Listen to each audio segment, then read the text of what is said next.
Okay. Alright, anyway. So, hopefully my battery doesn't die before I get through this. Some of you guys aren't going to care about this.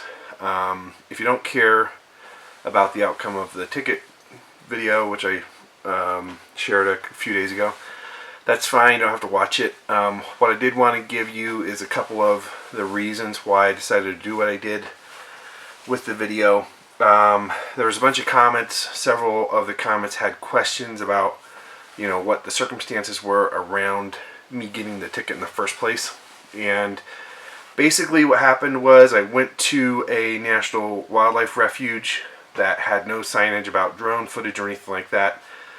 It said cameras and photography are allowed, so I assumed at some level that a flying camera would be possibly okay. Anyway, I got some video of the National Wildlife Refuge, and about a month later, a National Wildlife Refuge officer showed up at my house, gave me a ticket for disturbing wildlife with a drone. So that's what happened. I initially had sort of thought that I should probably go to court and at least try to see if I could get off with a warning or a reduced ticket. The ticket amount was $230. In any case, several things that sort of were pointed out in the comments.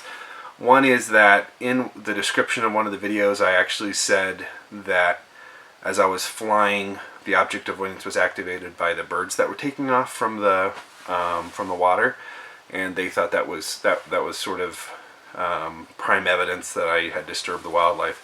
So I thought that was sort of a fair point, you know, looking at it, and I wasn't thinking that I would argue that I didn't deserve the ticket. It was just that I had never gotten a ticket for anything like this before. It wasn't posted. There was no rules listed. And that I thought, you know, I should probably only get a warning in this case. So that's thing one. The second thing is that parts of the National Wildlife Refuge are in a Class B airspace. And so even though the Fish and Wildlife don't have jurisdiction of those regulations with the FAA and so forth, I felt like that did have some bearing on it as well. In that, you know, that could have been brought up as an objection. So what I decided to do was go ahead and pay the ticket. Now, if I had it to do over again, there's a couple of things I would do differently. One is I probably wouldn't put the name of the wildlife refuge in the title of the video. Now that this has happened to me, I've heard from a lot of other people that the Fish and Game Commission and the Parks Department tends to do a lot of sort of searching on YouTube and things like that to find violators, and then they go to their houses or call them and find them. So that's happened to a number of people. So I probably wouldn't put specifics in as to where it was that the video was shot. The other thing that I think I would do differently is I think I would challenge the officer at the time of them delivering the ticket as to, you know, at least try to plead my case a little bit more to say, hey, you know, this is the first time this has happened. There were no rules posted. Couldn't you, you know, just give me a warning? So that's what I would do differently. If you've never gotten a ticket before and you ever face this situation where someone tries to give you a ticket for flying your drone in an area that you know, supposedly is off limits, then at least, you know, try to plead your case a little bit while you have them there in front of you. The other thing is I have learned a lot about what resources are available. Before you fly, I knew about the remote pilot license, which is available for commercial drone flight, is another that I want to look into. The other is that I heard from a lot of people that you can't take off and land in a national park or national wildlife reserve.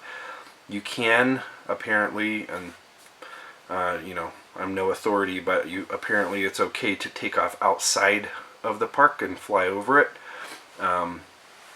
So that's something that, you know, if you're going to take a risk anyway, take a more calculated risk and be careful about, you know, where you fly, where you take off from. The other thing that I have run into, not in this particular instance, but you know, there have been a few instances where I've just sort of pulled off to the side of the road and taken off and flown from there, and I've had some people come up to me and say, hey, do you know you're flying over private property? And I did a little research on that, and what I understand is that private property rights extend up about 500 feet into the air, and the maximum height allowed for drone flight, according to the FAA, is 400 feet. So they do have a case if they decide to take legal action against you for flying over their private property. So that's something you want to be careful about. In any case, I think all of these regulations are way too prohibitive. I think people who are flying drones should have a lot more freedom, and you know, as long as they do it responsibly, I think there should be some rules and regulations in place. But certainly I think that this this complete people losing their mind, going insane, creating ridiculous regulations as to where you can fly is just overkill. Even people, I've seen situations where people are flying on their property in their backyard, and their neighbors are complaining, and the police are coming and telling them they can't fly even in their property. So, you know, if you can't fly on your property, if you can't fly in city parks, if you can't fly over private property, if you can't fly in a national wildlife refuge or a national park, and I've told you can't fly in the wilderness areas because apparently there's no mechanical vehicles allowed, then what does that really leave? It really doesn't leave much option of where you can fly. So that's just my 2 cents. I think we do need to speak out more. I think we need to, you know, lift our voice as far as, you know, being able to do our part to sort of form this discussion about, you know, relaxing laws and maybe having some, you know, some level of licensing and regulation in place. Even if you do have a license, someone said, oh, well, you can get a license. Even if you do have a license, those restrictions still exist. You still have to get permits and permission to fly in these restricted areas. So it really doesn't give you the license to fly in these areas just because you have a license. So these laws are something that need to be, people need to be aware of, and we need to push back on, I think. That's just my opinion. Anyway, what do you guys think? Leave your comments below. Hope you enjoyed the video. Sorry it was a little bit long-winded, and I'll see you next time. The bar, go play cards. One of criminals drinking with the sarge. Best friends tonight, enemy tomorrow. Ranging all ages, making all different wages. Whoop whoop when the cops run through. Only detained if you drive into range. Objections to outsiders will be sustained. Be sure to blend in by using your manners. Damn the sirs, keep you from the slammer. We got fresh sticks, dumps, still on release boss. In a truck that's stuck, in a truck that's stopped. Cause we're show cars easy to spot. When the road down, true at least try to dig this.